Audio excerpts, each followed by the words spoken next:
बिस्मिल्लाहिर्रहमानिर्रहीम। अस्सलाम वालेकुम, सुबह खैर। आप देख रहे हैं एक्सप्रेसो, मैं हूं हिना और मैं हूं अली अनीक सैयद। उम्मीद है आपका आज का दिन बहुत अच्छा गुजरेगा और ठीक उसी तरह से गुजरेगा जिस तरह चंद दहाइयों पहले हमारे बचपन में गुजरा करता था, एक पुरसकून दुनिया में गुजरा करता था। लेकिन अब जब हम 21वीं सदी में दाखिल हुए हैं, दुनिया एक के बाद एक जंग की लपेट में चलती चली आ रही है। इसराइल ने गजा के बाद लेबनान के शहरियों में पर बमबारी कर दी है, बारूद बरसा दिया है और इसराइली हमलों को 18 साल बाद इसके बदतरीन हमले करार दिया जा रहा है। लेबनान के दारुल-हुकूमत बैरूत समेत दीगर शहरों में इसराइली बमबारी से 550 से ज़ायद अफराद शहीद और हज़ारों जख्मी हो गए हैं।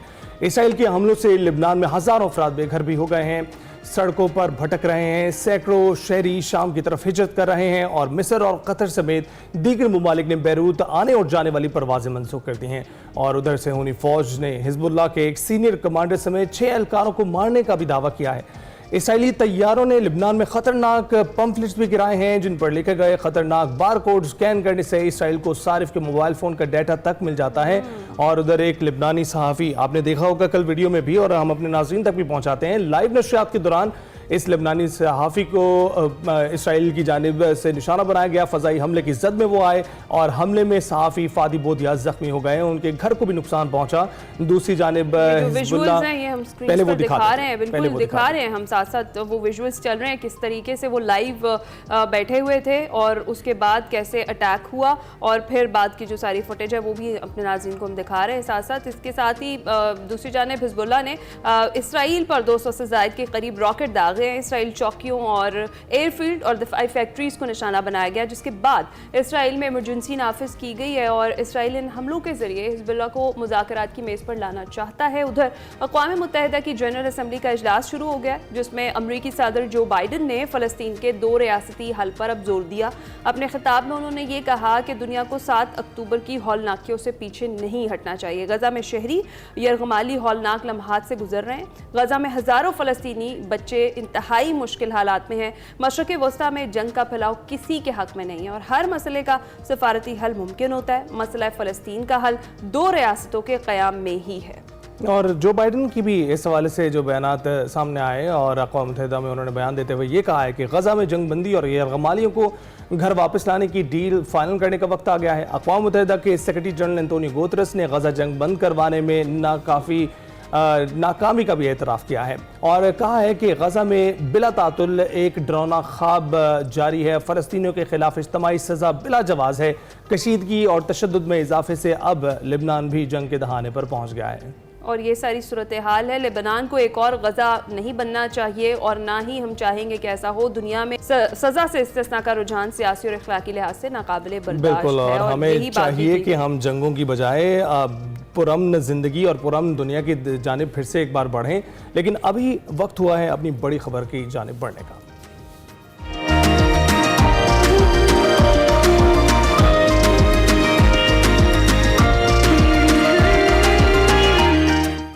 जनाब, सियासी महाजराई चल रही है हर तरफ और सियासत में बड़ी गर्मा गर्मी है। सुप्रीम कोर्ट के मखसूस नशिस्तों का जो तफसीली फैसला है उसके बाद अब हुकूमत डट गई है और किसी सूरत अमल ना करने का कह रही है और साथ ही जो रीजंस है वो भी बताई जा रही है। जो कौमी असम्बली ने कानून पास किया है जिसके तहत कोई अपना पार्टी वाबस्तगी का बयान हल्फी तब्दील नहीं कर सकता। वफाकी वज़ीर इत्तलात अताउल्लाह तारर इस हवाले से ये कहते हैं कि पार्लियामान की बालादस्ती पर यकीन रखते हैं। मखसूस नशिस्तों के केस में PTI के दावेदार नहीं थे, जब PTI दावेदार थी ही नहीं तो फिर किसी पार्टी को बगैर मांगे रिलीफ कैसे दिया जा सकता है?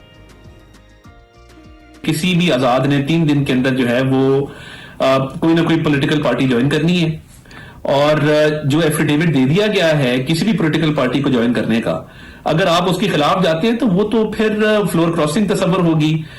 आपके पास चॉइस मौजूद है। तहरीक इंसाफ ने गलती की कि उन्होंने सुन्नी इत्तेहाद काउंसिल को ज्वाइन किया जिसका पार्लियामान में वजूद नहीं था, जिसने इलेक्शन नहीं लड़ा था। उन्होंने MWM को ज्वाइन नहीं किया जिसका पार्लियामान में वजूद था। अब उस गलती को कोर्ट किस तरह ठीक कर सकता है, हमारा पहला सवाल ये है। ये फैसला जिस तरह आया और जिस तरह तहरीक इंसाफ को ये रिजर्व सीट्स दी गई, क्या ये लीगली और कॉन्स्टिट्यूशनली जस्टिफाई होता है? ये सवाल जो है इसका जवाब आना बहुत जरूरी है। वफाकी वज़ीर इत्तलाआत ने ये गुफ्तगू न्यूयॉर्क में की है और उधर आईनी तरमीम का मामला है, हुकूमत के लिए चैलेंज बना हुआ है। गुज़िश्ता रोज चेयरमैन पीपल्स पार्टी बिलावल भुट्टो जरदारी ने कराची में सिंध हाई कोर्ट बार से खिताब भी किया है और अदलिया और अदालती निज़ाम को आड़े हाथों लिया है। वाज़े किया है कि हमारा पूरा जुडिशल सिस्टम टूट फूट का शिकार है। कानून साजी और आइन साजी अदालत के तहत नहीं हो सकती है। आइन साजी के लिए पार्लियामेंट मौजूद है, जिस जिम्मेदारी के लिए अदलिया बैठी है वो काम नहीं हो रहा है। हम किसी सियासत का शिकार नहीं होंगे, अपना काम करेंगे, आईनी तरमीम करके दिखाएंगे, मिसाक जमहूरियत के मुताबिक अदालती निज़ाम को ताकतवर बनाएंगे, आवाम को फौरी इंसाफ दिलाएंगे और सूबों के दरमियान फ़र्क मिटाएंगे। बिलावल भुट्टो ने दो टोक अल्फाज में ऐलान किया है कि आईनी अदालत ज़रूरी भी है और मजबूरी भी है। जो हमारा अदालती निज़ाम है, आप खुद जायजा ले, वो 15% जो सियासी केसेस है वो 90% उनका टाइम लिया जाता है। हमारा निज़ाम टूटा फूटा है, तो हम निकले इसको ठीक करने के लिए। हम चाहते हैं कि इस अदालती निज़ाम को ताकतवर बनाएं। अगर हम चाहते हैं कि हमारे शहरियों को फौरी और जल्दी इंसाफ मिले, अगर हम चाहते हैं कि किसी सूबों के दरमियान कोई फर्क ना रहे, और ये सबसे अहम बात है, तो फिर आईनी अदालत, आईनी वफाकी अदालत जरूरी है, मजबूरी है। हम आईनी अदालत बना के रहेंगे ताकि किसी और वज़ीर आज़म को तख्ते ताज पे ना चढ़ाया जाए। बिलावल भुट्टो ने यह भी कहा कि सुप्रीम कोर्ट की धमकी पर 19वीं आईनी तरमीम लाना पड़ी, मगर अब कुछ भी हो जुडिशल रिफॉर्म्स करके रहेंगे, आईनी अदालत बनाकर रहेंगे ताकि किसी दूसरे वज़ीर आज़म को तख्तादार पर ना चढ़ाया जा सके। ये सारी सूरत हाल है, सियासी खासी गर्मा गर्म सूरत हाल है। इस बात करनी है हमारे साथ सीनियर तज्ज़ियाकार शौकत पराचा साहब मौजूद हैं। अस्सलाम वालेकुम शौकत पराचा साहब, कैसे हैं आप? जी वालेकुम अस्सलाम, गुड मॉर्निंग सर। ये जो सिचुएशन इस वक्त बनती हुई नज़र आ रही है, मखसूस नशिस्तों का मामला किसी सूरत हल होता हुआ दिखाई नहीं दे रहा। इलेक्शन कमीशन भी इजलास पर इजलास कर रहा है, लेकिन कुछ राह नहीं निकल पा रही है। क्या देख रहे हैं इन फ्यूचर, क्या होने जा रहा है, किस करवट बैठेगा ये ऊंट? यकीनी तौर पर ये मखसूस नशिस्तों का मामला इस वक्त तो सबके गले की हड्डी बनी हुई है, ना उसको निगल सकते हैं ना उगल सकते हैं। क्योंकि अगर ये मखसूस नशिस्तें हुकूमत को मिल जाती हैं, फिर हुकूमत के पास जो 12 नंबर कम है आईनी तरमीम के लिए, तो हुकूमत के तो द्वारे न्यारे हो जाएंगे। उनको किसी और पार्टी से, मौलाना फजल रहमान साहब से या किसी और ग्रुप से बात करने की ज़रूरत भी नहीं पड़ेगी। और आईनी अदालत अगर बन जाती है तो फिर वही 65 से 63 साल 68 साल उम्र करके तो जो गवर्नमेंट जो चाह रही है आईनी अदालत या बिलावल भुट्टो जरदारी जिसको मजबूरी और ज़रूरी करार दे रहे हैं, वो सारा काम हो जाएगा। बिल्कुल। दूसरी तरफ अगर ये मखसूस नशिस्तें पीटीआई को मिल जाती हैं तो कम से कम वो इन तमाम सूरत हाल में जो रास्ता रोकना चाह रही है पीटीआई के आईनी अदालत भी ना बने, दूसरे काम भी ना हो, रिफॉर्म्स भी ना हो, वो कामयाब हो जाएंगे। लेकिन क्रिटिकल सवाल ये है कि क्या अदालत के फैसले पर अमल होगा। अब देखें ना, कल राना सनाउल्लाह बड़ी उन्होंने अहम बात की, मैं उसी से आगे बढ़ाता हूँ अपनी बात को। उन्होंने कहा कि ये आइन के तहत हल्फ लिया जाता है, हुकूमत लेती है, वज़ीर आज़म लेते हैं, मैनेज लेते हैं, स्पीकर लेते हैं, उसमें कहा होता है कि we will preserve, defend and protect the constitution, हम आइन का तहफ़्फ़ुज़ करेंगे। अब आइन में तो लिखा हुआ है 3 दिन, ये वादे तौर पे लिखा हुआ है, और उन्हीं 3 दिनों का इस खास मखसूस सूरत हाल में 3 दिनों का उन्होंने हल्फ लिया हुआ है कि ये जो 3 दिन है हम इन्हीं का तहफ़्फ़ुज़ करेंगे। अदालत ने कर दिया 15 दिन। जो बार बार ये कह रहे हैं कि अदालत ने रीराइट किया कॉन्स्टिट्यूशन को, अदालत का तो अख्तियार नहीं है आइन को रीराइट करने का। फॉर ऑल प्रैक्टिकल पर्पसेस जो आइन को अमेंड करना है, आइन बनाना है, आइन में तरमीम करनी है, कानून बनाना है, वो नेसेसरली पार्लियामान का काम है। बाकी जितने भी इदारे हैं पार्लियामान के बनाए हुए कानून के मुताबिक उन्होंने अमल करना है। वो इलेक्शन कमीशन ऑफ पाकिस्तान हो, वो अदालतें हों, अदालतें अपने तौर पर आइन नहीं ला सकती, ये हुकूमत का मौक़िफ़ है। इसलिए जो आपने स्पेसिफिक बात पूछी कि क्या ये मखसूस नशिस्तों का मामला हल हो जाएगा, करीने क्यास यही लगता है कि ये दोबारा इलेक्शन कमीशन सुप्रीम कोर्ट की तरफ जाएगा, कुछ और वजाहतें मांगेगा, या फिर कह देंगे कि हम आइन और कानून के मुताबिक इस पर अमल दरामद नहीं कर सकते। जी शौकत साहब, बिल्कुल, और अताउल्लाह तारड़ की जानिब से भी यही मौके पेश किया गया था। आप बताइएगा कि बिलावल भुट्टो जरदारी ने गुज़िश्ता रोज़ सिंध हाई कोर्ट बार से खिताब भी किया है और उसके हवाले से उन्होंने ये कहा था कि आईनी अदालत हर सूरत बनेगी और ये ज़रूरत भी है और मजबूरी भी है। पार्लियामान में नंबर गेम हुकूमत कैसे पूरी करेगी और क्या ये 25 अक्टूबर से पहले ही हो सकेगा? जो आईनी अदालत का क्या है, इन प्रिंसिपल आप पीटीआई के लोगों की बातें सुने तो वो भी चाहते हैं कि कोई एक ऐसा फोरम हो जहां पर ये पेंडेंसी ना पहुंचे। देखे ना, पूरा दिन पूरा हफ्ता सुप्रीम कोर्ट ऑफ पाकिस्तान सियासी मामलात पे बैठी है, बाकी जितनी पेंडेंसी है उसकी तरफ तवज्जो नहीं दी जा रही और ना ही कोई पाकिस्तान की अदालतों का कोई माजी में भी इतना रिकॉर्ड अच्छा रहा है। इंडेक्स देख लें तो बहुत नीचे है, 138 नंबर पे है और जस्टिस मुनीर से लेकर साकिब निसार के जितने भी फैसले आए इस तरह के, वो सारे मुतनाज़ रहे, वो तारीख में स्याह बाब के तौर पर लिखे जाते रहे।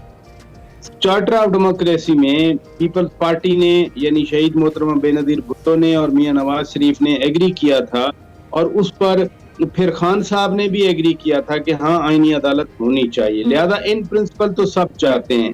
जो प्रोसीजर अपनाया जा रहा है और हुकूमत की तरफ से खास तौर पर जस्टिस काजी फायद ईसा साहब के बारे में जो गुमा है अपोजिशन को कि उन्हीं की उम्र 65 से 68 करने के लिए उन्हीं की तैनाती के लिए ये आईनी तरमीम लाई जा रही है। तो जहां ये जो शकूक हैं वो गुमा से ज्यादा यकीन की हद तक हों तो फिर वहां वो नहीं बैठते। अच्छा। और सारे फसाद की या झगड़े की या इस जो एक हलचल है गैर यकीनी है उसकी बुनियाद ही यही है। आईनी अदालत बननी है, हुकूमत ने कैसे नंबर पूरे करने हैं। एक बात याद रखें, जब रियासत कोई काम करने पे आ जाती है ना तो रियासत वो काम कर लिया करती है। उसका मोड क्या हो सकता है ये अभी आने वाले दिनों में मालूम हो जाएगा। अगर ये हुआ तो 25 अक्टूबर से पहले ही होगा। सही है। अच्छा, तो पराचा साहब, ऑप्शंस क्या है हुकूमत के पास इस तरीके से? अभी तो अगर अदालती फैसले पर अमल दरामद नहीं होता तो क्या सूरत हाल बनेगी? और दूसरा ये कि बानी तरीके इंसाफ जो हैं वो काफ़ी सख्त किस्म की गुफ्तगू कर रहे हैं जेल से। उन्होंने मखसूस नशस्तों के हवाले से भी बात की और कहीं ना कहीं आपको लगता है कि उनका जो ये लहजा है उन्हें भी इस चीज़ का डाउट है कि ये नशस्तें जो है उन्हें नहीं मिलेंगी, इसलिए इतनी सख्त ज़बान इस्तेमाल कर रहे हैं। इसके साथ साथ वो काजी फायद ईसा के हवाले से, चीफ जस्टिस के हवाले से भी इसी तरह के अल्फाज का इस्तेमाल कर रहे हैं। बानी खान साहब वैसे कब सख्त जबान इस्तेमाल नहीं करते। उनका लहजा हमेशा, जब वो हुकूमत में भी थे, जब वो वजीर आजम थे, वो तकरीर करते थे लगता था अपोजिशन के लोग बोल रहे हैं, बजाय इसके कि आज भी खैबर पख्तूनख्वा में गवर्नेंस जो है बेहतर की जाए, वहाँ पर तनख्वाह देने के लिए पैसे नहीं है, वहाँ पर कंसंट्रेशन की जाए। रोजाना की बुनियाद पर कभी स्वाबी में जलसा है, कभी पिंडी में जलसा है, कभी लाहौर में जलसा है, फिर लाहौर में जलसा है, फिर पिंडी में जलसा है। लिहाजा वो जो जबान इस्तेमाल करते हैं, सख्त जो जबान आप कह रही हैं, वो उनका एक लबो लहजा है या उनकी तबीयत का हिस्सा है। उस पर तो बात हमेशा होती रही है। काजी फायद ईसा साहब के बारे में जो वो बात कर रहे हैं, वो हुकूमत में होते हुए उन्होंने उन्हीं के खिलाफ रेफरेंस भेजा था। एक सुप्रीम कोर्ट के जज को इंसाफ के कटहरे में बतौर एक्यूज खड़ा होना पड़ा, उनकी बेगम साहिबा, उनकी एहलिया को भी बार बार पेश होना पड़ा। तो ये रिलेटेड चीजें हैं। काजी फायद ईसा साहब के हवाले से उनकी अप्रोच कभी भी पॉजिटिव भी नहीं रही और फ्रेंडली भी नहीं रही। जब भी मौका मिलेगा और जिस वक्त भी बात करने का मौका मिलता है, वो चीफ जस्टिस ऑफ पाकिस्तान काजी फायद ईसा साहब के खिलाफ बोलते हैं। आईनी तरमीम के हवाले से अभी मैं आपको बता रहा था कि उनको यकीन है कि जो आईनी अदालत बन रही है इसका कोई और मकसद नहीं है, सिर्फ और सिर्फ काजी फायद ईसा साहब के पास वो उनकी उम्र 65 से 68 करके तो ये सारे पॉलिटिकल केस उन्हें भेजने हैं। हालांकि आईनी अदालत पे पहले सारे ही मुत्तफिक हो चुके। बिल्कुल सही है। अच्छा राजा साहब, बात हम आईनी तरमीम की कर रहे हैं तो इसमें मुमकिन ही नहीं है कि नंबर गेम जो है हुकूमत की पूरी ना हो तो फिर आईनी तरमीम भी नहीं लाई जा सकती हैं। नंबर गेम कैसे पूरी करनी है हुकूमत ने? और अगर हम देखें कि मौलाना जो है वो अभी इस वक्त हमें नहीं दिखाई दे रहे कि हुकूमत ने उन्हें राम कर लिया है, और फिलहाल तो हमें यही लग रहा है कि जो पाकिस्तान तहरीक इंसाफ है वो भी दावा कर रही है कि मौलाना बड़े जीरक सियासतदान हैं और वो सोच समझ के साथ ही फैसला करेंगे, इस तरह का कोई फैसला नहीं वो करेंगे। और दूसरी जानिब पाकिस्तान तहरीक इंसाफ के बहुत सारे लोग सोशल मीडिया पर ये बात ज़रूर कर रहे हैं कि सेनेटर्स को भी गायब किए जाने का इम्कान है, इस तरीके से भी कुछ होगा। क्या सूरत हाल बनती हुई देख रहे हैं नंबर गेम के हवाले से? कैसे पूरी करेगी हुकूमत? देखे ना, नंबर गेम उसी तरह पूरी होती है जैसे खान साहब की हुकूमत में 65 खड़े हुए थे और 50 ने वोट दिया था, 15 खड़े भी थे पार्लियामान में, पता नहीं उन्होंने वोट क्यों नहीं दिया। तो नंबर गेम जब पूरी करने पे आते हैं तो इस तरह कर लिया करते हैं। दूसरी अहम बात है कि मौलाना फजलुर रहमान साहब भी उन्होंने एक कहा था कि हमें मसवदा दिखाया जाए, वो उनके साथ शेयर हो गया, कोई 54 शिकें हैं उसकी, उस पे काम हो रहा है। एक पार्टी ने सिर्फ इस वजह से स्टैंड लिया उस रात के हमने मुसवदा नहीं देखा, हमारी मुशावरत नहीं हुई। अब तो काफी दिन हो गए, अब तो मुसवदे पे काम भी हो रहा होगा, कहीं ना कहीं बैकडोर राब्ते भी रहते हैं। मौलाना साहब ने कभी तब्दीली आ सकती है इस ड्यूरेशन में, बहुत कुछ तब्दील हो गया होगा। नहीं, मौकफ में तब्दीली ना कहें, मैं ये कह सकता हूँ कि वो राजी तो हो सकते हैं कि हाँ हमारी भी जो तजावीज हैं वो इसमें शामिल की गई हैं, ये एक ऑप्शन है। दूसरा ऑप्शन ये है कि यही मखसूस नशिस्तें अगर उनको नहीं मिलती फिर क्या होगा। और तीसरा ऑप्शन ये है कि 41 जो अभी तक इंडिपेंडेंट है, इवन सुप्रीम कोर्ट के ऑर्डर के बाद भी कहा गया कि इलेक्शन कमीशन इनसे राय ले, इनसे सर्टिफिकेट ले, किसके पास जाना चाह रहे हैं। ये एक ओपन एंडेड है। अगर वो कहते हैं कि हम जो है अभी पीटीआई को हम ज्वाइन नहीं कर रहे, हम इंडिपेंडेंट रहेंगे, और इंडिपेंडेंट 10-12 का जो फर्क है वो आ जाए, लिहाजा मल्टीपल ऑप्शन हैं जिन पर काम हो रहा है। कब ये होगा मुकम्मल, इस बारे में मैंने बताया कि होना है तो फिर 25 अक्टूबर से पहले हो। ये 63A का मामला जो है 30 सितंबर को इस हवाले से भी हम देख रहे हैं उसकी अपील की समाअत होगी। क्या देख रहे हैं आप, सियासत को क्या रुख मिलेगा? 63A में तरमीम का मतलब कि अगर वोट भी नहीं दिया, वोट दिया है तो वो काउंट नहीं हुआ और सीट भी चली गई। यही था हमजा शहबाज शरीफ के खिलाफ जब ये सारी मूव आई, यानी वोट काउंट नहीं हुआ और उनको डिसीट कर दिया। अब इसका और तो कोई आउटकम नहीं होगा। ये मैंने भी अपने शोज में ये बार बार सवाल पूछा है माहिरीन से कि क्या हमजा शहबाज की हुकूमत वापस आ सकती है, क्या परवेज इलाही की हुकूमत को गैर आईनी करार दे दिया जाएगा। अब तो बहुत आगे बढ़ गए। हाँ, अलबत्ता ये है कि उस वक्त जिन्होंने ये गैर आईनी फैसला दिया था उनके मुंह पर एक तमांचा होगा कि आप लोग पॉलिटिक्स कर रहे थे, आप लोगों ने गैर आईनी तशरीह की और जिसकी वजह से मुस्तकबिल का लाहेमल तय हो जाएगा। पराचा साहब ये बात आप कर रहे हैं, ठीक है। बहुत शुक्रिया शौकत पराचा साहब हमारे साथ मौजूद थे। मुल्क की जो सियासत है उस पर हमने उनका तज्जिया लिया और बात की है कि क्या हालात बनने जा रहे हैं। मखसूस नशिस्तें जो हैं वो मामला फिलहाल हल होता हुआ दिखाई और है ना, हमें चाहिए कि इनसे भी कहा जाए कि थोड़ा सा ब्रेक ले लें सर, तो इन चीज़ों पर रोकथाम करें, सियासत को एक साइड पर रखें, मईशत की जाने बढ़ें। लेकिन अभी हम एक ब्रेक ले लेते हैं। हाँ बिल्कुल, कुछ देर में वापस आते हैं।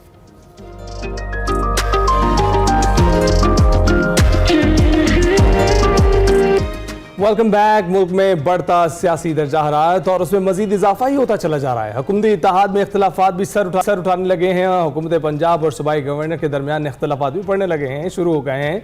पंजाब में मुख्तलिफ यूनिवर्सिटियों के वाइस चांसलर्स की तैनाती के मामले पर भी गवर्नर पंजाब सरदार सलीम हैदर और सूबाई हुकूमत के माबैन कशीदगी बढ़ने लगी है। ज़राए के मुताबिक गवर्नर पंजाब सरदार सलीम हैदर खान ने वाइस चांसलर्स के लिए भेजी गई तमाम 13 असम्बलियाँ मुस्तरद कर दी हैं। गवर्नर पंजाब की जानिब से तमाम असम्बलियाँ मुस्तरद करने की वजूहात भी सूबाई हुकूमत को इरसाल कर दी गई हैं। जी हाँ, पंजाब हुकूमत ने 7 यूनिवर्सिटीज़ के वाइस चांसलर्स की तकर्रियाँ की थी और सूबाई हुकूमत ने 14 रोज़ की मुकर्ररा मुद्दत मुकम्मल होने का जवाज़ बनाकर तकर्रियाँ कर दी। और फिर दूसरी जानिब पंजाब आबपाक अथॉरिटी ख़त्म करके पंजाब साफ पानी अथॉरिटी कायम की जाएगी, जिसकी सरबराही फिर सूबाई हुकूमत के पास होगी और नई अथॉरिटी अथॉरिटी में गवर्नर पंजाब का मलदखल खत्म करके तमाम इख्तियारात हुकूमत पंजाब के पास होंगे। पंजाब आपाक अथॉरिटी की जो गवर्निंग बॉडी है उसमें गवर्नर के प्रिंसिपल सेक्रेटरी भी शामिल थे, लेकिन नई पंजाब साफ पानी कंपनी में गवर्नर के प्रिंसिपल सेक्रेटरी का किरदार भी खत्म कर दिया गया है। ये सूरत हाल बनती हुई दिखाई दे रही है। तख्त लाहौर में एक बार फिर से ये इख्तियारात की कोई जंग चल गई या लग रहा है, ऐसा ही महसूस हो रहा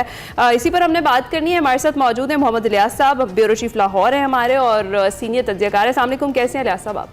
थैंक शुक्रिया सर, ये क्या मामला चल रहा है? इख्तियारात कह लें कि इख्तियारात की खींचातानी चल रही है और ओवरऑल ये मामला है क्या? सूबाई हुकूमत और गवर्नर के दरमियान इख्तलाफात की जो वजह है ये क्या है?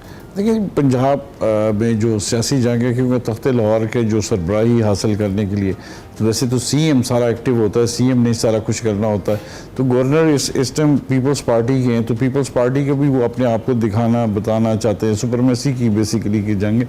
तो इसमें ये जो यूनिवर्सिटी में जो तकर्रियाँ अरसा दराज से कई सालों से नहीं हो रही हैं, और ये कोई 32 यूनिवर्सिटियां हैं जो वाइस चांसलर नहीं लगे हुए थे, तो इसके लिए अब जो वाइस चांसलर के लिए जो गवर्नमेंट ऑफ पंजाब ने सीएम ने सर्च कमेटी बनाई और उसने कैबिनेट से अप्रूवल लेके बंदों के तो भिजवाई थी कि गवर्नर के दस्तखत होना उस पर लाजमी है कानूनी तौर पर।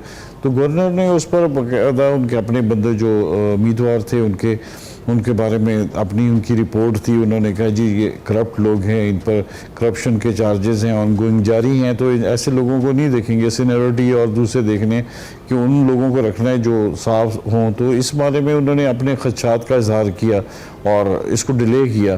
तो डिले करने के बाद देखिए पंजाब गवर्नमेंट ने सीएम ने जो समरी भेजी थी वो देखा नहीं अप्रूव हुई। उसके बाद टाइम की ड्यूरेशन के मुताबिक उन्होंने नोटिफिकेशन कर दिया। पहले मरहले में 7 का नोटिफिकेशन किया, जिस पर गवर्नर ने बड़ा पहले भी इतराज़ किया था। तो जब गवर्नर ने इतराज़ किया तो उस टाइम बीच में आपस में राब्ते हुए तो कहते कि जल्दी सीएम से मुलाकात करवा के और इस मामले को सुलझा दिया जाएगा।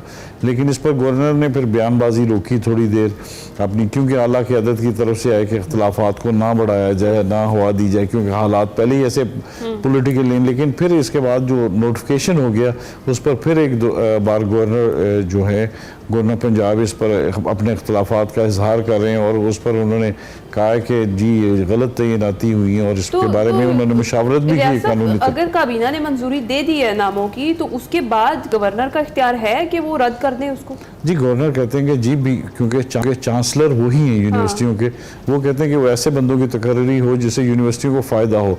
और ये ना तैनात होने की वजह से यूनिवर्सिटियों को बड़ा मुश्किलात का सामना है। और हम देखते हैं गवर्नर का ये किरदार तो हमें केपी में नजर आता है, पंजाब में शुरू हो गया। पीपल्स पार्टी के गवर्नर तो वहाँ पर हैं और अब पंजाब की सूरत हाल कुछ तब्दीली नजर आ रही है। जाहिर है तब्दीली तो जाहिर है, गवर्नर ने अपने खदशात का इजहार किया और वो कहते हैं कि मेरिट की बुनियाद पर नहीं लग रहे। और इस पर जो है ये जंग एक जारी है। इस पर यह था कि कुछ दिनों तक 1-2 रोज़ में मुलाकात हो जाए सीएम और गवर्नर की। वैसे भी देख लें आप अरसा दराज से, क्योंकि दोनों एक ही शहर में रहते हैं और आमने सामने हैं सीएम हाउस और गवर्नर हाउस, तो मुलाकात होती रहती है पहले जब थी। लेकिन एक पार्टी की होने की वजह से मुलाकात का सिलसिला जारी रहता था, लेकिन अब कोई मुलाकात नहीं है, ना कोई राब्ता है। और ये आप देख लें पाक आप अथॉरिटी जो साबिक गवर्नर ने बनाई थी तो चौधरी सरवर साहब ने वो चल रही थी, इसके पैटर्न चीफ गवर्नर थे, लेकिन अब उसको ख़त्म करके जो नई कंपनी बनाई जा रही है, अथॉरिटी बनाई जा रही है, जो उसमें उसकी सरबराही सीएम के पास होगी और यानी गवर्नमेंट ऑफ पंजाब के पास होगी। चीफ सेक्रेटरी साहब, उसका बोर्ड जो सारा बनेगा इनका बनेगा और इसके डीजी की जो तैनाती वो भी सीएम करेंगे। तो इसमें गवर्नर के जो तमाम अख्तियारात थे, उनके जो मेम्बरान थे, जो इसके डायरेक्टर, वो सब ख़त्म कर दिए जाएंगे। तो इस तरह एक किस्म के जो पंजाब में जो है गवर्नर को एक वो करना चाहते हैं कि गवर्नर सिर्फ दस्तखत करें। गवर्नर साहब कहते हैं कि मैं दस्तखत करने के लिए नहीं हूँ, मैं मेरिट पर यूनिवर्सिटियों के हालात संवारना चाहता हूँ, क्योंकि चांसलर मैं हूँ।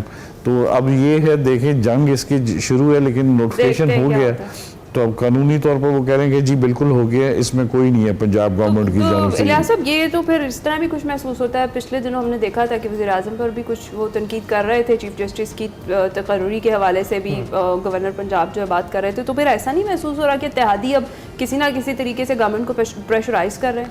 बिल्कुल जी, वो पंजाब में आप देख लें पावर शेयरिंग का भी मसला चल रहा है। हाँ। और इस मसले में बहुत पावर बड़ा शेयरिंग में मसला अभी तक पंजाब में इनके जो वजीर बनाए जाने थे वो नहीं बन सके, और इख्तियार क्योंकि इनकी जानब से कहा जा रहा है कि हमारे जो उनके मेंबरान हैं उनके भी काम नहीं हो रहे, ना हमारे वर्कर्स के काम हो रहे हैं। तो इस सिलसिले में बड़ा एक कशीदगी पाई जा रही है इस वक्त कि पावर शेयरिंग का भी अभी तक फैसला नहीं हो सका। तो इसलिए जो ज़ाहिर है पीपल्स पार्टी के सीनियर हैं गवर्नर, तो वो ज़ाहिर है वो इसको लीड कर रहे हैं।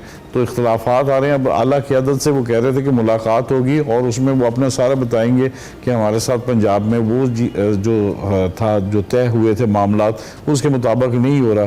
तो ज़ाहिर है ये मसला जो है अभी आहिस्ता आहिस्ता ये ऊपर जब लेवल पर जाएगा तो इसमें कुछ ना कुछ आपस में कोई इनमें देखने में आएगी चीज़। बहुत शुक्रिया मोहम्मद इलियास, हमारे ब्यूरो चीफ हैं, हमारे साथ थे, गुफ्तगू कर रहे थे, ताज़ा तरीन सूरत हाल से आगाह कर रहे थे गवर्नरशिप की। सलीम हैदर साहब काफी एक्टिव दिखाई दे रहे हैं। तो दाद देनी पड़ेगी भाई, उन्हें पता है कि उनके किस बंदे ने किस जगह पर कहां और कब क्या बोलना है, किस तरीके से उन्होंने अपना किरदार अदा करना है। और वो पूरी तरह से इस वक्त अपना कब्जा जमाए हुए हैं अपने अथॉरिटीज और अपने ओहदेदारों के जरिए। यहीं पर हम ब्रेक लेते हैं, कुछ देर में वापस आते हैं। आपने कहीं नहीं जाना क्योंकि आगे आपके लिए बात कर रहे हैं।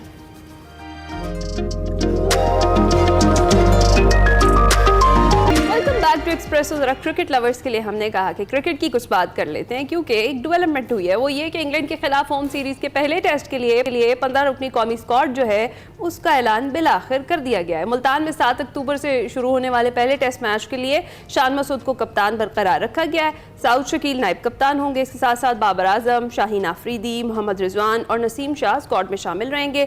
सरफराज अहमद, आमिर जमाल, अब्दुल्ला शफीक और अब्रार अहमद भी टीम का हिस्सा हैं, और मीर हमजा, मोहम्मद हुरैरा, साइम अयूब और सलमान अली आगा को भी मुंतखब किया गया है। जबकि अनफिट खुरम शहजाद की जगह स्पिनर नुमान अली टीम में जगह बनाने में कामयाब हो गए हैं। स्क्वाड के ऐलान के बाद हेड कोच जेसन गिलेस्पी की तजवीज़ पर मुंतखब खिलाड़ियों को चैंपियंस वनडे कप के प्ले ऑफ से दस्तबरदार कर दिया गया है ताकि उन्हें सीरीज से कबल कुछ आराम भी मिल सके। स्क्वाड पीर 30 सितंबर को मुल्तान में जमा होगा, जहां तरबियती कैंप 1 अक्टूबर से शुरू होगा। और इसी पर बात करने के लिए हमारे साथ इस वक्त मौजूद हैं कराची से सीनियर स्पोर्ट्स तजज़ियाकार सलीम खालिक साहब।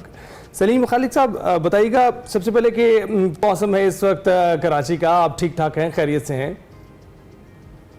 कराची का मौसम वैसे ही जैसे लाहौर वगैरह का है, गर्म मौसम है और मैं बिल्कुल ठीक हूँ। और ये बताइएगा कि आप कह सकते हैं सलीम खालिक साहब कि वैसा ही है जैसा आप छोड़कर गए थे, क्योंकि अली भी अभी कुछ देर पहले ही कराची से लाहौर आए हैं।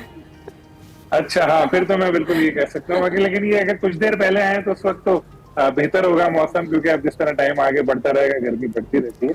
अच्छा, तो अली को चले आज ज्वाइन कर रहे हैं हमें। ठीक, तो क्रिकेट का जिस तरह आपने मुझे ये बताइएगा कि टेस्ट स्क्वाड का ऐलान कर दिया गया है, कैसे देखते हैं, कौन से ऐसे चेहरे हैं जिनको चांस मिलेगा इस स्क्वाड में? ठीक है, जो कल ख्याल जाहिर किया जा रहा था कि बहुत बड़ी सरप्राइजेस देखने में आएंगे, लेकिन ऐसा कुछ हुआ नहीं और वही प्लेयर्स तकरीबन सेलेक्ट हुए जो बांग्लादेश के खिलाफ खेले थे, सिवाय 2-1 चेंजेस के। जैसे नुमान अली वापस आए हैं, स्पिनर हैं, 38 ईयर्स ओल्ड हैं, और इससे ये भी जाहिर होता है कि पाकिस्तान में अब स्पिन का कितना कहर पड़ गया है कि हमें 31 साल के बॉलर को वापस लेकर आना पड़ा है। क्योंकि बांग्लादेश के खिलाफ जब हमने स्पिनर नहीं खिलाया तो बड़े क्रिटिसिज्म आया था, लेकिन अब शायद यही सोच के इनको लिया गया है। लेकिन मसले आने हैं सामने, खासतौर पे बॉलिंग में हमारे पास, क्योंकि शाहीन शाह अफरीदी भी मुकम्मल फिट नहीं है। वो चैंपियंस कप के दौरान उनको बॉल लगी थी, और अगर जेसन गिलेस्पी ये ना भी कहते कि जी आराम करें प्ले ऑफ में पहुंचने वाले कौमी क्रिकेटर्स, तो भी शाहीन नहीं खेल पाते मैचेस, अभी वो फिट है। टाइम अब कम है, होपफुली हमें उम्मीद ये करनी चाहिए, क्योंकि देखिए बैटिंग तो बजाहिर हमारी बेहतर लगती है, बॉलिंग में हमें प्रॉब्लम्स हैं, और 20 विकेटें लेना इंग्लैंड की इतना इजी होगा नहीं। 2 साल पहले की सीरीज आपको याद होगी, पिंडी में पहला टेस्ट था, 500 से ज्यादा रन बनाए थे एक दिन में इंग्लैंड ने, 3-0 से सीरीज हराई थी, और उस वक्त अपनी दानिश में हम समझते थे कि हमारी टीम अच्छा खेल रही है। लेकिन अब तो हमारी टीम पे ये हाल हो गया, 1 साल से ऊपर हो गया, कोई टेस्ट नहीं जीता, और शान की कैप्टन मुसलसल 5 मैच आ चुके हैं। लेकिन होप फॉर द बेस्ट कि अच्छा परफॉर्म करेंगे। लेकिन स्क्वाड में अगर हम देखें तो कोई ऐसा हमें नजर नहीं आ रहा। नहीं, आपको ऐसा कोई चेहरा ऐसा लगता है कि जिसको चांस दिया जा सकता था और उसको शामिल नहीं किया गया? कामरान गुलाम एक ऐसे प्लेयर हैं जो अभी चैंपियंस कप में भी उन्होंने सेंचुरियां की 2, और वो अच्छी फॉर्म में नजर आ रहे थे। तो एटलीस्ट उनको स्क्वाड में तो रखना चाहिए था, लेकिन शायद 15 लड़के सेलेक्ट किए, इस वजह से उनको नहीं रखा गया। और अब थोड़े से दिन ही रह गए। एक अजीब और गरीब चीज ये भी हुई कि टेस्ट मैचेस की तैयारी हम लोगों ने वनडे के जरिए की।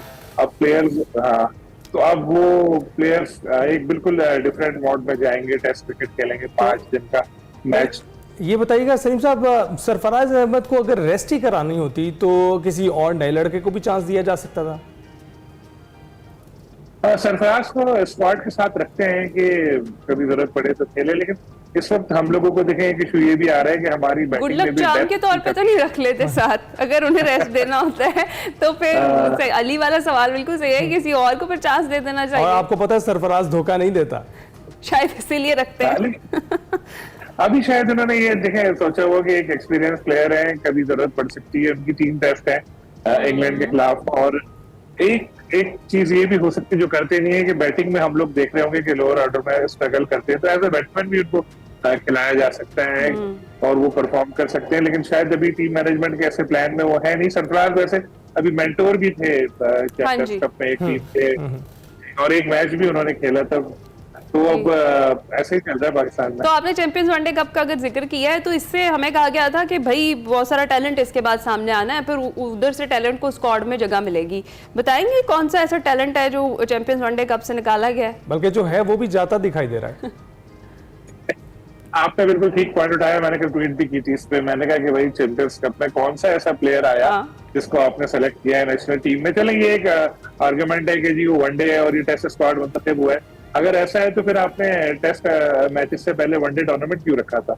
ये बात भी सामने उठ के आती है, क्योंकि अगर आप देखें इस टूर्नामेंट में परफॉर्म उन्हीं लड़कों ने किया है जो करते चले आ रहे हैं। जैसे बाबर अच्छा खेले कुछ मैचेस में, रिजवान अच्छा खेले, साइम अयूब ने अच्छा परफॉर्म किया, कामरान डोमेस्टिक क्रिकेट में अच्छा परफॉर्म करते चले आ रहे हैं, हसनैन ने अच्छी बॉलिंग की। ये सारे सेटअप का हिस्सा है। ऐसा नजर नहीं आया हमें कि कोई एक नया खिलाड़ी उठकर सामने आया और हमने कहा यार अब्दुल कुद्दूस आया, देखो 3 सेंचुरी कर गया, ये फलाना खान आया उसने आगे 15 विकेटें ले ली। ऐसा नहीं नजर आया। तो वो जो बातें थी कि बड़ा टैलेंट है और वो सारा आएगा सामने, तो वो चीज हमें दिखाई दी नहीं इस टूर्नामेंट में। अब तक ऐसा कुछ हुआ नहीं, बल्कि अब ये सवाल उठेंगे बाद में कि भाई ये टेस्ट से पहले इस टूर्नामेंट को कराने अभी से ही उठ रहे हैं, लॉजिक क्या है? जी अच्छा सलीम साहब, आगे और उठेंगे। ये भी बताइएगा 2 रोज कबल एक कनेक्शन कैंप में इत्तेफाक में बरकत का भूला सबक याद करवाया गया था। टीम में सियासत और ग्रुप बंदी खत्म हो पाएगी आपको लगता है, या ये सबक याद कर लेंगे ये लोग? ये जो कनेक्शन कैंप था ये बुनियादी तौर पर एक इस्तकबालिया कैंप था? देखिए, कनेक्शन कैंप तो बस ये था कि आओ बैठो चाय पीते हैं चले जाते हैं, इस तरह का खाना शाना भी खाते हैं और चले जाते हैं। क्योंकि मुझे उसका कोई ऐसा मकसद नजर नहीं आया है। क्योंकि आप देखें ना, जिन प्लेयर्स को उन्होंने कहा कि हम अपने बड़े इलीट क्रिकेटर्स को बुला रहे हैं, इलीट क्रिकेटर्स इन्होंने कहा, जैसे 2-3 नाम मैं लूंगा जो शामिल किए उन्होंने, साइम अयूब थे, सलमान अली आगा को रखा था और एक और कोई यंगस्टर था। तो बजाय इसके अगर ये ऐसा करते कि जावेद मियादाद, जहीर अब्बास, वसीम अकरम, इज्जत मामूल हक, बिल्कुल सही है, टैंक पुराने बुलाते हैं तो शायद कुछ बेहतरी और कुछ नताइज भी निकल आते हैं। उसके बहुत शुक्रिया। सलीम खालिक साहब बता रहे थे कि जी क्या सूरत हाल है इस वक्त क्रिकेट की हमारी चल रही है। देखते हैं जी, अंग्रेजी का पर्चा हमारा शुरू होने वाला है और उस सीरीज में हम कैसा परफॉर्म करते हैं। फिलहाल हम सिर्फ दुआई कर सकते हैं और वो हम अपनी टीम के लिए कर रहे हैं। ब्रेक ले लेते हैं, ब्रेक में दुआ करेंगे।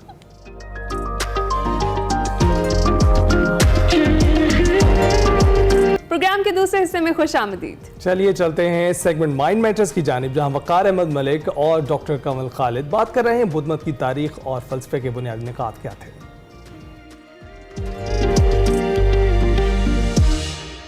अस्सलाम वालेकुम नाज़रीन, मैं वकार अहमद और आप देख रहे हैं माइंड मैटर्स। बहुत ही खूबसूरत किताब है हरमन इसकी, सिद्धार्था, और उसमें 2 कैरेक्टर्स हैं और वो दोनों कैरेक्टर्स जो हैं वो अपनी ज़ात की तलाश में निकलते हैं। और उस किताब में गौतम बुद्ध भी हैं जिनसे उनकी मुलाकात होती है और ये अपनी ज़ात की तलाश में बहुत सी जगहों पे जाते हैं और बहुत ही कमाल नावल है। जो बुद्ध फिलॉसफी है उसको देखा जाए तो अभी वो रिसेंटली यानी 19वीं और 18वीं सदी में जो एक वेव चली, और वो जब हम दोस्तोयेव्स्की को देखते हैं या नीत्शे को देखते हैं या बड़े बड़े फिलासफर्स को देखते हैं तो वो मीनिंग के हवाले से बहुत अहम बात करते हैं कि जो मीनिंगलेसनेस है ये इंसान की ज़िंदगी में डिप्रेशन और एंग्जाइटी और तमाम जो नफ्सियाती अमराज हैं उसकी वजह बन रही है। लेकिन आज से हज़ारों साल पहले जब हम बुद्ध फिलॉसफी को देखते हैं तो वो भी तकरीबन यही बात कर रहे हैं। हमारे साथ डॉक्टर प्रोफेसर कंवल खालिद साहब मौजूद हैं और तारीख पे बहुत गहरी और कमाल नज़र रखती हैं। बुद्ध फिलॉसफी यानी मैं जब रिसेंट फिलॉसफी देखता हूँ तो इस पे जो एग्जिस्टेंशियलिज्म है, एग्जिस्टेंशियलिज्म में मीनिंग जो है वो बुनियादी चीज़ है। बिल्कुल। तो बिल्कुल यही चीज़ हमें क्या बुद्ध फिलॉसफी में मिलती है, और बुद्ध फिलॉसफी बुनियादी तौर पे क्या है? महात्मा बुद्धा के हवाले से मैं एक बात ये कहती चलूँ कि उनका जो दौर था वो ज़मीन के ऊपर एक खसूसी दौर था, क्योंकि उसमें हमें एक तरफ जैन मत के महावीरा दिखाई देते हैं और दूसरी तरफ हमें ज़रतुश्त नज़र आते हैं, और ये तकरीबन जो है ओवरलैप कर रहे हैं ये लोग एक दूसरे को। चुनांचे दुनिया की जो एक पॉपुलेशन है, जो ह्यूमैनिटी है, उन सब की प्रॉब्लम्स को देखते हुए इन्होंने अपने अपने तरीके के साथ जो है सॉल्यूशंस देने की कोशिश की।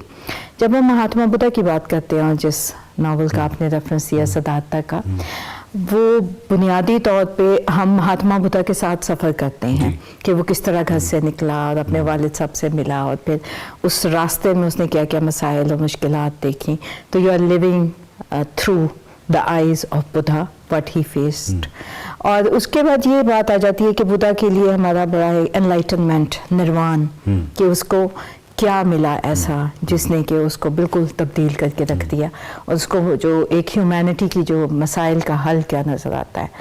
हम समझते हैं कि ये कोई मम्बो जम्बो किस्म का जादू होगा या कुछ इस किस्म की बात नहीं है। बुद्ध मत मेरा ख्याल है कि दुनिया के शायद चंद उन रिलीजन्स में से एक है which is not a formal religion but it's a way of life, ज़िंदगी गुजारने का तरीका। और ज़िंदगी गुजारने का ये तरीका जो है ये अचानक नहीं आता है।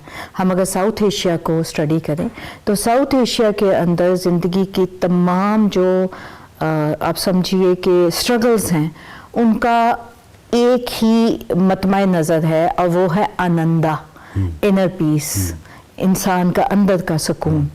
आपको ये वैदिक रिलीजन में भी मिलता है, वेदांतिक में भी, लिटरेचर में भी मिलता है, और इनकी जितनी सूत्रास हैं और जितनी इनकी रिलीजियस फिलोसॉफिकल लिटरेचर में हमें ये एक बहुत एलिमेंट मिलता है।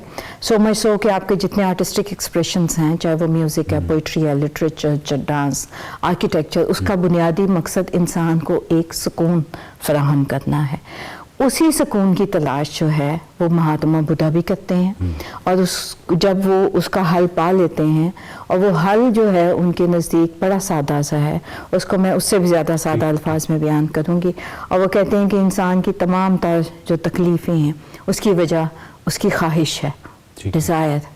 तो कहते हैं कि अपने अंदर की ख्वाहिश को ख़त्म कर दो, और उसके बाद उन्होंने एक रास्ता दिया जिसको हम 8 फोल्ड पाथ कहते हैं, जिसके 8 असूल हैं, और उसमें उन्होंने यही कहा है कि सच बोलो, बुरा ना कहो, बुरा ना देखो, अच्छे सही तरीके से जो है अपनी कमाई करो, चोरी नहीं, डाका नहीं, इस किस्म की जो तमाम मज़हब की बुनियादी बातें। जब हम वजूदी फ़लसफ़ा या जिसको एग्जिस्टेंशियलिज्म कहते हैं, ये पिछले 200 सालों में उनकी एक बड़ी नुमाया चीज़ ये भी है कि जो दर्द है उसको अवॉइड नहीं करना, पेन जो है उसको अवॉइड नहीं करना। अच्छा, वो पेन को जब कहते हैं कि अवॉइड नहीं करना, तो इससे मुराद ये नहीं है कि पेन जो है अगर कहीं खड़ा हुआ है तो जाके उसको जफ्फा मारना है, वो तो सैडिस्टिक बिहेवियर हो गया। यानी एक जो पेन आपकी तरफ आ रहा है, तो मेरा मतलब है कि उसको लाइफ कैसा समझना। और दूसरा ये है कि वो पेन जो है वो ये समझते हैं कि जो लर्निंग है उसका बहुत ही बुनियादी एलिमेंट है, और जैसे ही आप उसको शदीद अवॉइड करेंगे तो आप प्लेयर की एक गुलाम बन जाएंगे और एक स्लेवरी की शक्ल इख्तियार हो जाएगी। सो ये चीज़ भी तकरीबन हमें बुद्ध मत में मिलती है। देखिए, जो कहते हैं ना कि वो बड़ी एक आम सी सेइंग है, if there is no pain there is no gain kind of thing. तो वो जो दुख, तकलीफ, मुश्किलात हैं, they always make you a better person. तो उसका तो साथ आपका सारी जिंदगी का रहेगा। अब मैं महात्मा बुद्धा से अगर थोड़ा सा नहीं काफ़ी आगे आऊँ तो रेनुआ हमारे एक बड़े मशहूर इम्प्रेशनिस्ट पेंटर्स हैं। तो रेनुआ की एक सेइंग मैं पढ़ रही थी, तो उन्होंने कहा that the pain recedes but the beauty remains. तो दुख, तकलीफ, दर्द वो तो इंसान के साथ रहता है, लेकिन खूबसूरती जो है वो आपके पास एक ये आप पे है कि आप उस दुख, दर्द, तकलीफ के अंदर भी अपने अंदर का जो हुस्न है, अपने अंदर की जो खूबसूरती है, उसको बरकरार रखें। तो फिर मेरा ख्याल है कि शायद वो जो आजकल माइंडफुलनेस और ये सारे कॉन्सेप्ट्स आ रहे हैं तो मुझे तो पता नहीं क्यों हर अपने जो मसले हैं और हर चीज़ का ताना बाना जो है वो हमारी अपनी जो रीजनल फ़िलासफ़ी है, लिटरेचर है, उसमें मुझे आज से 2-2.5 हज़ार साल पहले उन सवालात के जवाब नज़र आ जाते हैं जिनको हम आज ढूंढ रहे हैं। मॉडर्न फिलॉसफी में एक जो जहत है वो बहुत ही नुमाया है, वो है इंडिविजुअलिज्म की, इनफरादियत की। बिल्कुल। वो ये समझते हैं कि ये नहीं है कि कोई इज़्म है या कोई ऐसा इंस्टीट्यूशन है जो कि आपको कोई गोली देगा और आपकी ज़िंदगी क्वालिटी ऑफ लाइफ जो है वो बहुत बेहतर हो जाएगी, या आपको इनर पीस मिल जाएगा। इसके लिए इंडिविजुअल, एवरी इंडिविजुअल, उसका अपना एक सफ़र है और उसने वो सफ़र तय करना है और सारा। तो हम ये समझते हैं कि जो सिद्धार्थ की हम अगर बात करें तो तमाम माली आसाइशों के बावजूद उनको एक इंडिविजुअल सफ़र अलग से इख्तियार करना पड़ा। ये भी इंडिविजुअलिटी है, यानी ये भी वही तकरीबन इनर पीस नहीं था। हाँ, इनर पीस नहीं था। तो वो इतने तमाम लग्जरीज के बावजूद वो उनके अंदर का जो एक सुख सुकून चैन जो है वो मिसिंग था। तो उसी को जब वो ढूंढने निकलते हैं और उनको ये रास्ते दिखाई देते हैं और जब उनको वो रास्ता समझ आता है तो उसके बाद वो फिर लोगों के साथ उसको शेयर करते हैं। और अब उसमें एक मैं यहाँ पर बात मुख्तसर सी करूँगी और इस पर हम शायद कभी दोबारा भी बात कर सकें कि जितने मैंने आर्ट्स के नाम लिए थे ना, म्यूज़िक, लिटरेचर, पेंटिंग, डांस, सब कुछ, इनको जब मैं अपनी साउथ एशियन फिलोसफीज में देखती हूँ तो वो they were all meant to give you peace of mind. तो अब कुछ अरसे से हमारी ज़िंदगियों में से वो जो एक रिसोर्सेज थे अपने अंदर के दुख दर्द को रिलैक्स करने के, तो ये हमसे कुछ छूटते जा रहे हैं। आज भी अगर याद करें, मैं तो अपने साथ ये बहुत करती हूँ, मैं बहुत डिप्रेस हूँ, बहुत मेरे साथ बुरा वक्त कोई है तो मेरा होता है कि मैं अच्छा म्यूज़िक सुन लेती हूँ, अच्छी कोई किताब पढ़ ली और इस तरह से कर लिया। लेकिन वो अच्छी मौसीकी, अच्छी फिल्म, खूबसूरत मुख्तलिफ जो डायमेंशंस हैं आर्ट की, वो हमसे थोड़ी सी छिन सी गई हैं।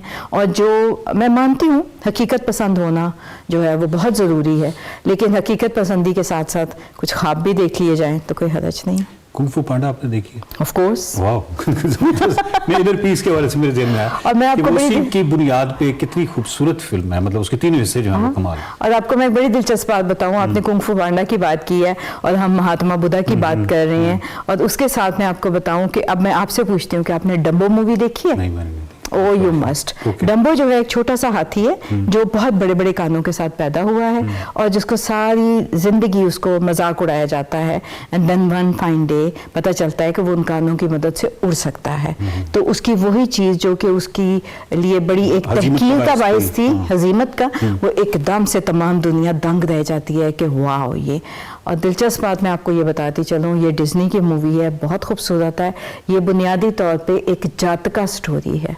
और जातका स्टोरी आप नाजरीन को हम बता सकते हैं कि महात्मा बुद्धा के मुख्तलिफ जो उनके अवतार्स हैं उनके बारे में जो कहानियाँ हैं, तो ये बुनियादी तौर पे महात्मा बुद्धा की कहानी है जिसको कि डम्बो मूवी में कन्वर्ट किया गया है। And it's a beautiful message. बहुत बहुत शुक्रिया, ये मूवी तो मैं आज ही देखूंगा। Thank you very much.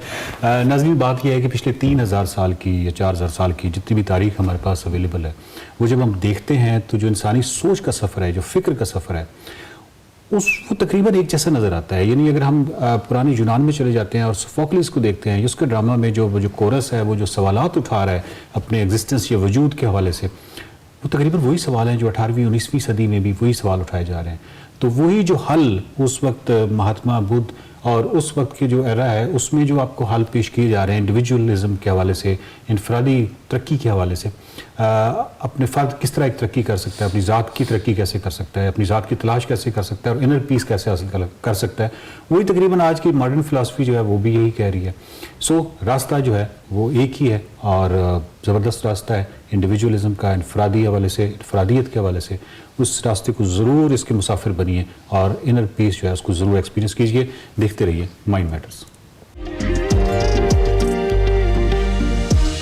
Welcome back to expresso. है ना, पाकिस्तान में टैलेंट की तो कोई कमी नहीं है, कोई खेल हो, तालीमी मैदान हो, आपको पाकिस्तान की नई जनरेशन गैर मामूली कारनामे से अंजाम देती हुई दिखाई देती है।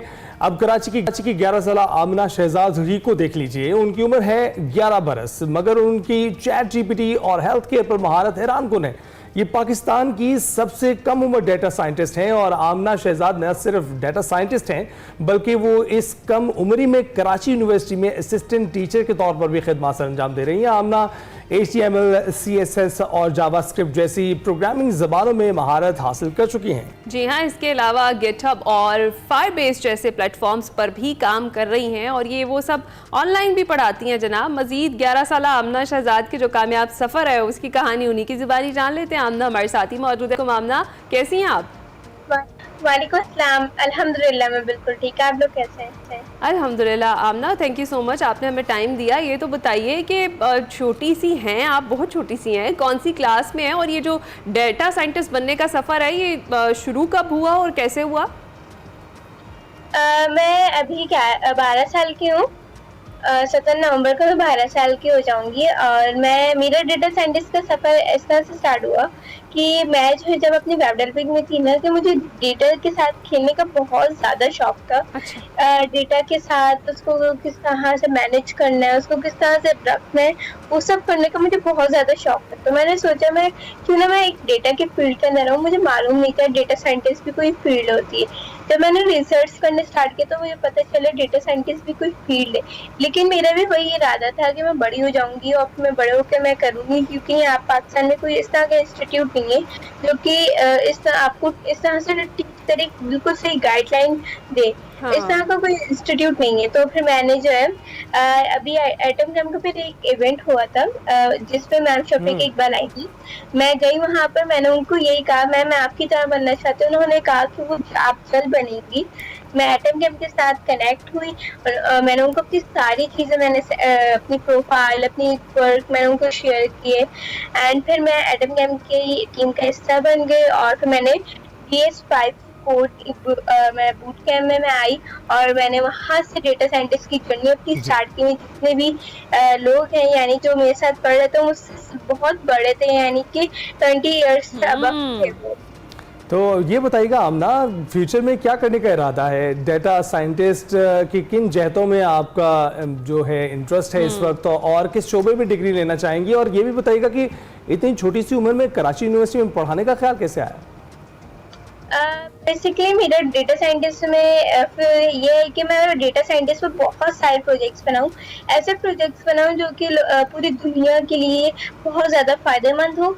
और मेरा बेसिकली जो डिग्री का है वो मैं जनरेटिव एआई में डिग्री लूँ और ML, deep learning, machine learning और डेटा साइंस AI के ऊपर मैं अपनी बहुत सारी डिग्रीज भी हासिल करूँ। और मेरे कराची यूनिवर्सिटी में मैं पहले पढ़ाती, पहले मैं इंटर्नशिप कर रही थी, बट अब जो है मैंने उसको छोड़ दी क्योंकि वहाँ पर भी चाइल्ड लेबर इशू आया था एंड मैंने वो स्किप कर दिया और अब मैं जो है रिमोट इंटर्नशिप में कर रही हूँ। अच्छा, तो आमना मतलब जब आप पढ़ा रही थी तो बताइएगा वो एक्सपीरियंस कैसा था? एक छोटी सी बच्ची और यूनिवर्सिटी में पढ़ा रही है, ये एक्सपीरियंस कैसा था बीइंग एन असिस्टेंट टीचर? और ऑनलाइन भी आप पढ़ा रही हो? जी मैं ऑनलाइन में पढ़ा रही हूँ। मैं बेसिकली इंटर्नशिप वहाँ पर करती थी। अच्छा। कैसा एक मैं सॉफ्टवेयर हाउस था वहाँ पर मैं इंटर्नशिप करती थी। वहाँ पे मैंने उनकी वेबसाइट बनाई, उनकी जो काम थे मैंने वो किया है।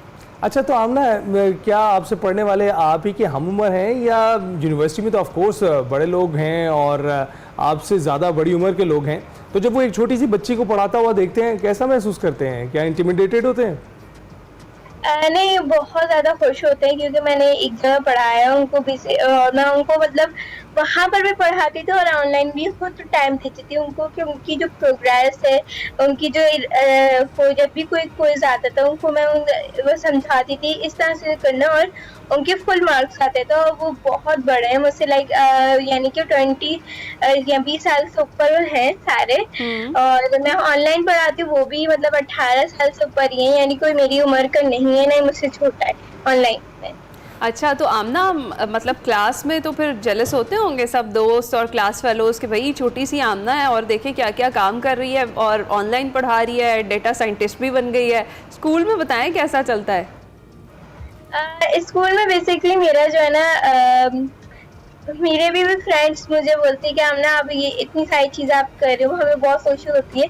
लेकिन वो सब बहुत ज्यादा खुश होते हैं। उनको जब पता चला मैं न्यूज पर आ रही हूँ तो वो बहुत ज्यादा खुश हुए। हमने हमारी क्लासमेट न्यूज पर आ रही है। वाह वाह वाह वाह, आप डिजर्व करती हैं भाई नेशनल टीवी पे आना। आपकी इतनी मेहनत है कि आपकी डिजर्व करती हैं यहाँ आना। और ये एक बड़े अचंभे की बात है कि 11 साल जो है तालिब इल्म को हम देख रहे हैं कि वो ना सिर्फ तालिब इल्म है, डिग्री भी करने वाले लोगों को पढ़ा रही हैं। तो आमना, आप ये बताइएगा कि आपके घर वाले जो हैं वो आपको कितना सपोर्ट करते रहे इस सारे प्रोसेस में, और इसके अलावा घर वालों के अलावा आपको मेजर डायरेक्शन किसने दी? मुझे बेसिकली मेरी फैमिली ने मुझे बहुत ज़्यादा सपोर्ट किया। उन्होंने बोला कि आमना आप कर सकती हो। मैंने एक मरतबा मैंने ये सोचा कि मैं अब इसको गिव अप कर देती हूँ, क्योंकि बहुत से लोगों ने मेरे पर ये बोला कि आप तो अभी यहाँ हैं, छोटी हैं, बस ठीक है, फिर उसके बाद आप आगे क्या करेंगी। मुझे इस तरह से लोगों ने मुझे डिसहार्ट किया। लेकिन मेरी फैमिली ने बोला आप गिव अप नहीं करना आमना, आपको करना है, अपनी लाइफ को आगे करना है, यानी आप हर चीज़ कर सकती हैं। और सबसे मेन चीज़ जो है मेरी अम्मी क्या है, अम्मी ने मुझे इस फील्ड में डाला, मेरी बहन भाइयों को इस फील्ड में लेकर आई। उन्होंने बताया इस फील्ड के बारे में, उन्होंने समझाया इसका कितना स्कोप है। और मेरी मदर ही है जिन्होंने मुझे बहुत ज़्यादा सपोर्ट किया। गुड गुड, घर से ही सपोर्ट जो है वो बड़ी ज़रूरी होती है, आप सही कह रही हैं। अच्छा आमना, मुझे ये बताएं कि चैट जीपीटी पे आपको बड़ी महारत हासिल है, हेल्थ केयर पे महारत हासिल है, तो नॉर्मल रूटीन में चैट जीपीटी से किस तरह से फ़ायदा हम उठा सकते हैं, ज़रा ये भी बताइए। जीपीटी से बहुत सारे चीज़ें उठा सकते हैं। जैसे अगर आप उर्दू में उससे बात कर सकते हैं, आपको कोई भी सवाल पूछने लाइक रिलेटेड, आपको खाना पकाने का या कुकिंग का या फिर कोई एंकर का, जैसा अभी आप क्वेश्चंस पूछे, यानी आप चैट जीपीटी से आप कुछ भी सवाल पूछ सकती हैं। अगर मैं फॉर एग्जाम्पल अगर मैं उससे कुकिंग के बारे में, बिरयानी की रेसिपी पूछूंगी तो वो पूरी उसकी रेसिपी एक डिटेल स्टेप बाय स्टेप बता देगा कि क्या किस तरह से करना है। सही है। अच्छा आमना, मैं चाहूँगी ज़रा आप जिस तरह से अपनी फ्रेंड्स का जिक्र कर रही थी और बात कर रही थी कि बड़े खुश हैं आपको देख कर के आप नेशनल टीवी पर आने वाली हैं, एक तो उनके लिए क्या मैसेज है, और आपके जो दूसरे एज फेलोज़ हैं जिनको लगता है कि भाई उन्हें कुछ ना कुछ काम करना चाहिए जिस तरह आपको लगा, लेकिन वो भी सोसाइटी जो है उन्हें भी डीमोरलाइज कर देती है और वो फिर रुक जाते हैं कि अभी छोटे से हो, अभी आपने ये क्या करना है। लेकिन आप माशाल्लाह से डेटा साइंटिस्ट बन गई है, सब लोगों के लिए क्या मैसेज देना चाहेंगी, क्या कहना चाहेंगी? मैं तो अपने फ्रेंड्स को ये मैसेज देना चाहूँगी कि वो भी इसी फील्ड के अंदर आएँ और अपनी लाइफ को चेंज करें। और बाकी जो लोग ये देख रहे हैं और जो बच्चे भी देख रहे हैं, मैं उनको ये कहूँगी जो हम रील्स और कार्टून्स पे देखते हैं, टाइम लगाते हैं, उसको आप एक टाइम दे दें, एक आप 1 घंटे का टाइम दे दें, बाकी आपके पास बहुत ज़्यादा टाइम बचता है। टाइम मैनेजमेंट सबसे ज़्यादा इम्पोर्टेंट होती है। आप टाइम मैनेजमेंट करें और अपनी लाइफ चेंज करें, स्टेप बाय स्टेप चलें। लाइक मैंने भी स्टेप बाय स्टेप में आई हूँ और मैं सक्सेसफुल हुई हूँ। और अल्लाह ताला आपके अगले कदम भी मुबारक करे, आपको इसी हवाले से आगे लेकर चले। आमना जी। और सर मैं सबसे पहले थैंक यू भी करना चाहती हूँ कि कल रात में ही मुझे डेटा साइंटिस्ट का सर्टिफिकेट मिला, और मैं थैंक यू करना चाहती हूँ अपनी पूरी एटम कैम्प की टीम को, सर नवेद को। बहुत मुबारक हो आमना आपको ये सर्टिफिकेट्स भी और आने वाले बहुत से सर्टिफिकेट्स जो आपके नाम रहेंगे। बहुत शुक्रिया हमसे गुफ्तगू करने के लिए, है ना। हम देखते हैं कि हमारी ये जो जनरेशन ये बहुत आगे निकल रही है, बहुत तेज़ है। और मेरे प्रोड्यूसर कहा करते थे कि अब शायद एज लिमिट भी मुख्तलिफ हो गई है। पहले हम कहते थे 20 साल 30 साल के बाद आप तरक्की की मनाजिल तय करेंगे, लेकिन अब तो 10 साल के बाद ही नजर आने लगा है। चलें जी, हम ब्रेक लेते हैं, इसी नोट पे वापस आएंगे कुछ ही देर में।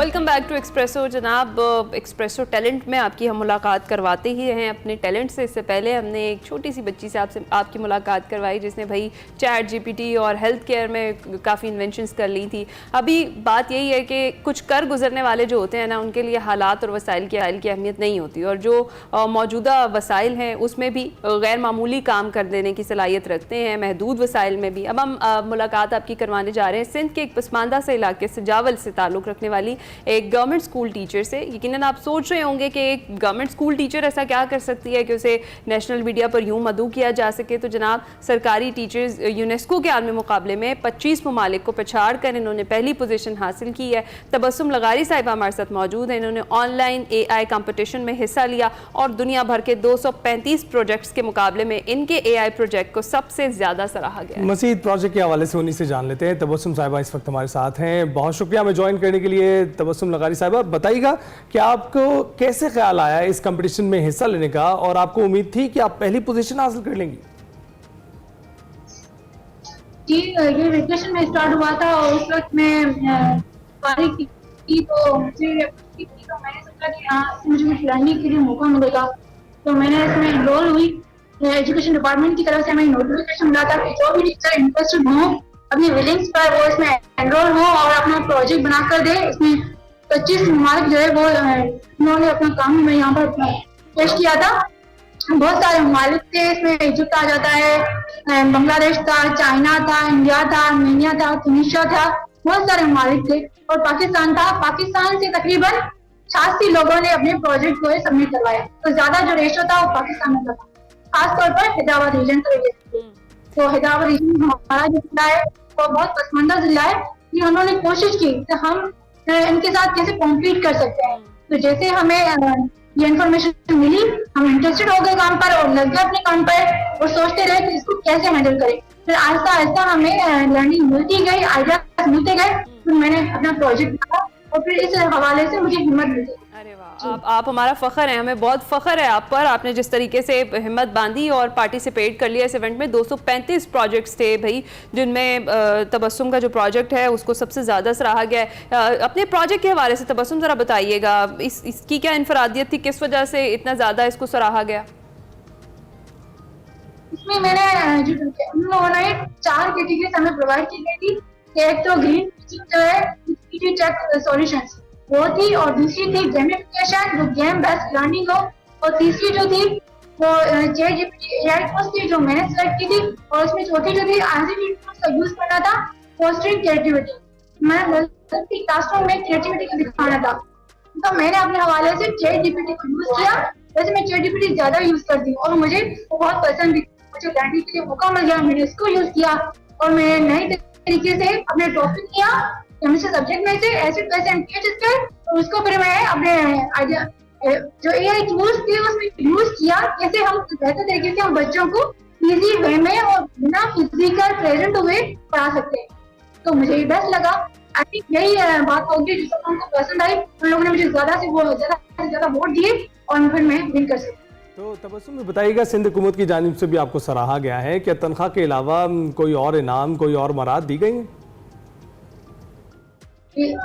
अभी रिसेंटली डिपार्टमेंट की तरफ से हमें वहाँ एक फंक्शन मुनक्कद हुआ था और वहाँ पर हम गए थे, हमें सर्टिफिकेट्स मिले।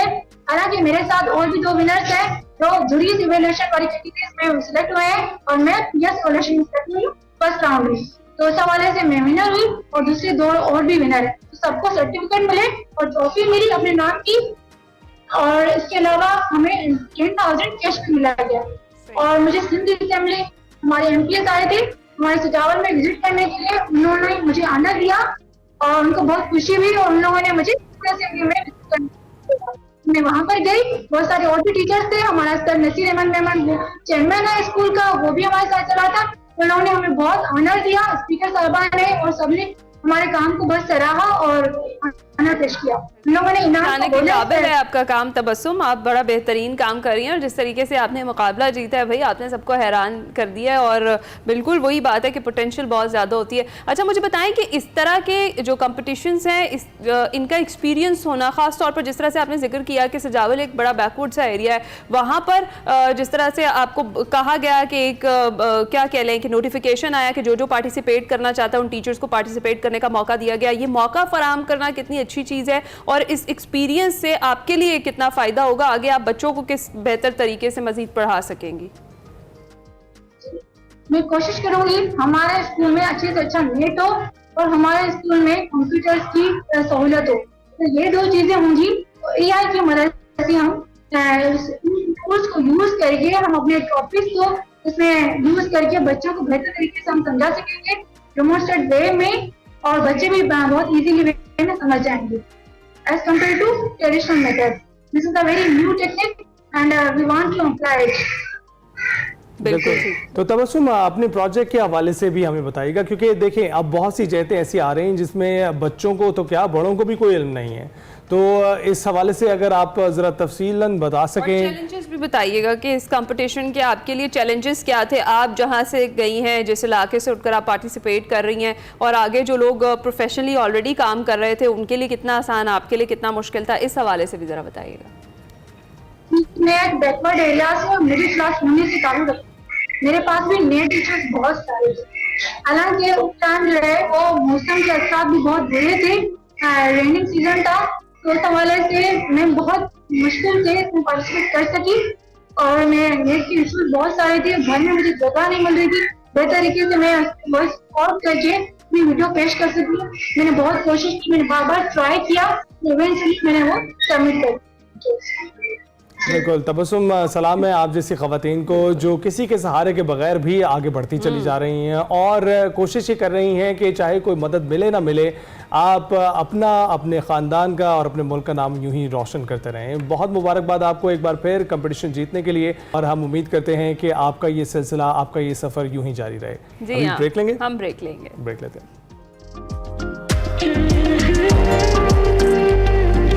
Welcome back. शो के आखिर में जिक्र उस आवाज़ का जो आज भी हमारे कानों में रस घोलती है। लातादाद गीतों को अपनी गायकी से मकबूल बनाने वाले गुलकार उस्ताद असद अमानत अली खान के मद्दाह आज उनका यौम पैदाइश मना रहे हैं। असद अमानत अली खान 25 सितंबर 1955 को लाहौर में पैदा हुए। 8 अप्रैल 2007 को लंदन बरतानिया में हरकत कल्ब बंद होने से वफात पा गए थे। आपकी गाई हुई गज़लें और गीत आज भी अफसरदा दिलों की तस्कीन का सबब बनती हैं। हमें दीजिए इजाज़त और आपको एक और गीत के साथ छोड़ जाते हैं।